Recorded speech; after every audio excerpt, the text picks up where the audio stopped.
yéen bu leen ñu fontoo ñi leen di topp nañ leen wax dëgg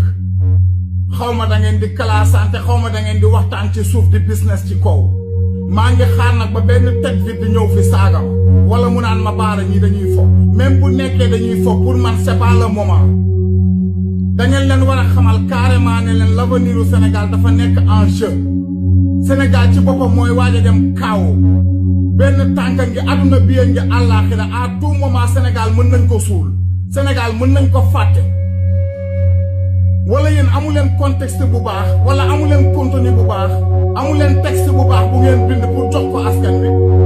ay porteur de voix yu toll ni yéen amu leen dara lu ngeen wax ci moment bii ñu toll ni réew mi di tàkk xale yi di jël gaal gi nit ñi lekkuñu naanuñu ngeen nekk fii naan juutal ñaari góor juutal ñaari jigéen sa yaay ne ko nangam du n'importe quoi même bu nekkee da ngeen di fo